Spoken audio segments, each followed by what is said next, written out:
Hello guys, আসসালামু আলাইকুম। আমরা আজকে যাব চাঁদপুর সদরে। আমরা থাকি চাঁদপুর জেলার কচুয়া উপজেলায়। আমরা চাঁদপুর পলিটেকনিক ইনস্টিটিউটের স্টুডেন্ট। এখন আমরা উদ্দেশ্য ছিল আমাদের চাঁদপুর সদরে বা তিন নদীর মোহনায় যাওয়ার। তো আমরা বেরিয়ে পড়লাম চাঁদপুরের উদ্দেশ্যে। আমাদের ক্যাম্পাস চাঁদপুর পলিটেকনিক ইনস্টিটিউট। আমাদের ক্যাম্পাসটা অনেক সুন্দর, অনেক পরিষ্কার পরিচ্ছন্ন ক্যাম্পাস। তো আমরা বেরিয়ে পড়েছি চাঁদপুরের উদ্দেশ্যে। এখান থেকে আমাদের মেইন রাস্তায় যেতে হবে, ওখান থেকে সিএনজি করে বা বাসে করে আমরা যাইতে পারবো চাঁদপুর সদর। তো আমরা সিএনজির জন্য অপেক্ষা করতেছি এখন। তো আমরা সিএনজিতে উঠে গেছি। এখন আমরা যাচ্ছি চাঁদপুর সদরে। আমরা চাইলে বাসের মধ্যেও যেতে পারতাম, কিন্তু আমরা বাসে যাইনি, আমরা সিএনজিতে নিছি। পুরো একটা সিএনজি আমরা রিজার্ভ করেছি যাতে আমরা আমাদের মতো করে যেতে পারি।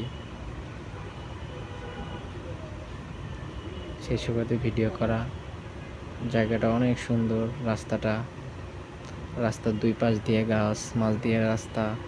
আসলে ভিউটা অনেক সুন্দর। খালি চোখে দেখলে আরও বেশি সুন্দর লাগবে। আসলে আমার মোবাইলের ক্যামেরা অতটাও সুন্দর না যে ভালো লাগবে। আমরা পৌঁছে গেলাম হাজীগঞ্জ। এখান থেকে আমরা চাঁদপুরের উদ্দেশ্যে রওনা দেব। সিএনজির সাথে কথা বলতেছে আমার বন্ধু শাকিল।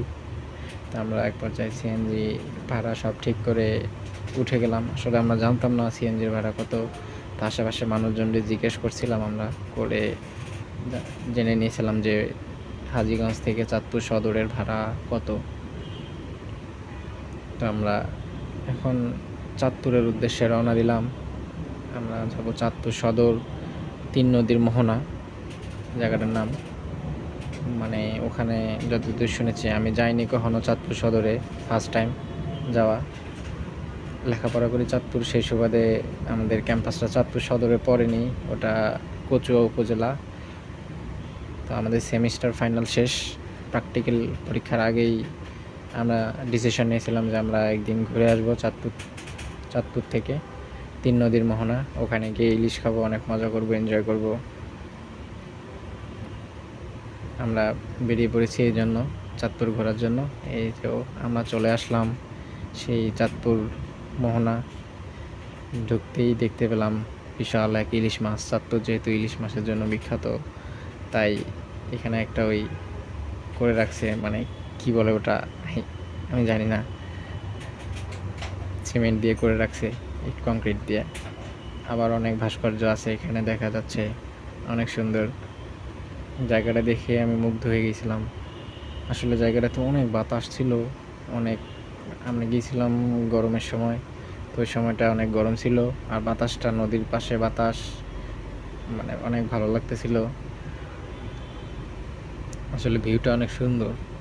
এখানে ওই তিন নদীর মোহনা বলা হয় কারণ তিনটা নদী এসে একসঙ্গে মিলিত হয়েছে। পদ্মা, মেঘনা, Dakatia, maybe, I am not sure.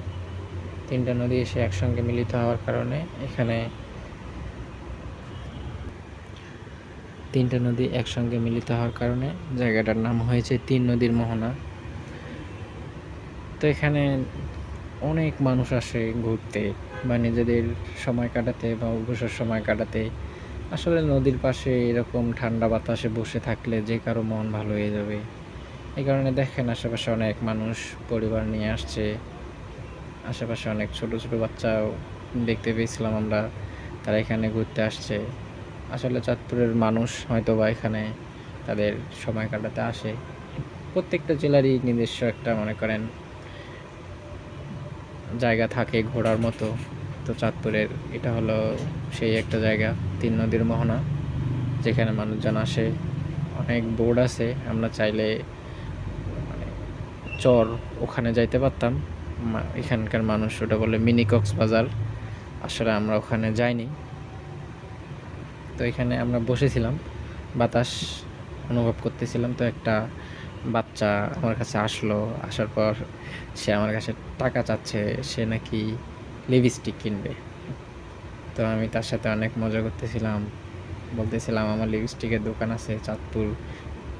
বললো যে চাঁদপুর কোথায়? আসলে ভাই আমি চাঁদপুরের কিছুই চিনি না সদরের, তাই আমি কিছু বলতে পারিনি। বলছি যে এই মসজিদের পিছনে, এমনি একটা বলে দিয়েছিলাম। পাশে আমাদের বন্ধুরা ছিল, শাকিল, সে বলতেছিল আমার নাকি দোকান আছে লিপস্টিকের।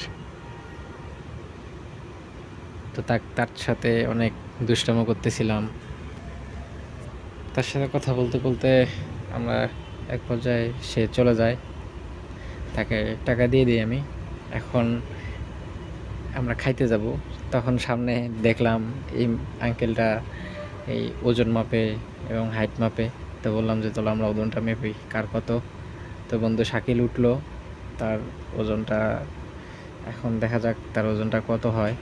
তার ওজন 44 কেজি আর তার হাইট হলো 163.5 সেন্টিমিটার। তারপর সাকিব উঠেছে, এরপর পর্যায়ক্রমে আমরা উঠব। দেখা যাক সাকিবেরটা কত আসে।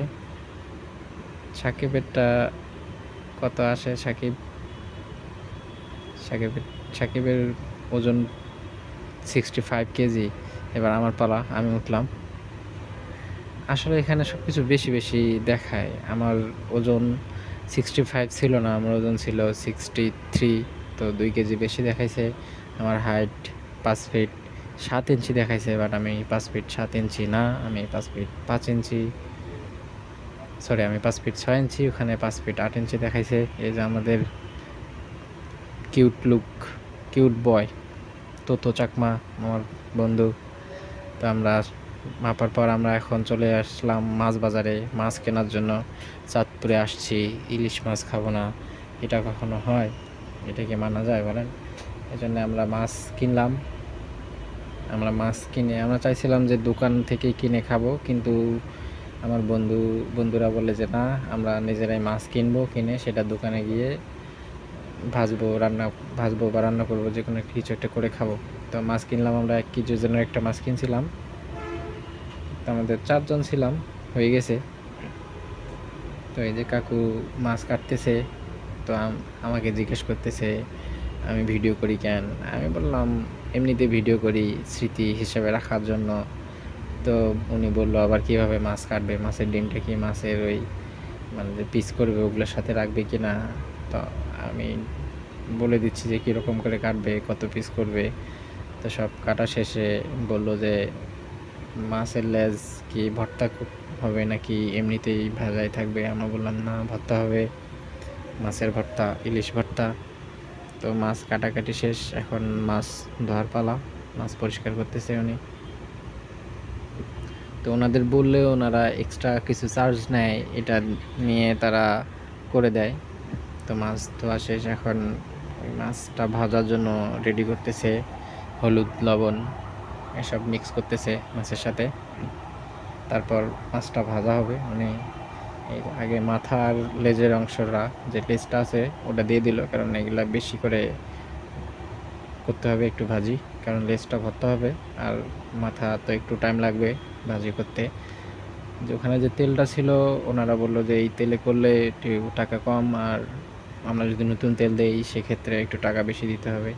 তো আগে তেলটা একদম কালো হয়ে গিয়েছিলো, তো আমরা ওটাতে নেইনি। আমরা নতুন করে আবার ওনাদের তেল কিনে দিই, সেখানে করে তারা ভাজিটা। তো এখন এই যে মাথা লেজ ভাজা শেষ, এখন যে পিসগুলো আছে বাকি সেগুলো দিয়েছে, সেগুলো ভাজা হবে। সেই সাথে আমরা নিয়েছিলাম বেগুন তারা আগে থেকেই তাদের রেডি করা থাকে, যদি কেউ চায় তো এরকম তারা পিস হিসেবে একটা দাম এগুলো থেকে নিয়ে নেয়। তো তারপর এই লেজের অংশটা ভর্তা করানোর জন্য এই এটা দিয়ে বাড়ি দিতেছে, মানে সব কিছু করলো। আমি মাঝে ভিডিও স্কিপ করছিলাম, এখানে যে কাটাগুলো ছিল তারা সব মানে আলাদা করেছে, কাটাগুলো ফেলে দিছে। তো এখন এই আমাদের খাওয়া দাওয়ার ভিডিওটা দেখায়নি আর। তারপর আমরা খাওয়া দাওয়া শেষ করে আবার মোহনার দিকে আসি। তো এখানে এসে দেখলাম অদ্ভুত ধরনের চা, যদিও অদ্ভুত অনেকের কাছে না, আমার কাছে অদ্ভুত। আমি যেহেতু ফার্স্ট টাইম দেখছি তাই আমার কাছে অদ্ভুত লাগছে। এটাকে বলে তান্দুরি চা।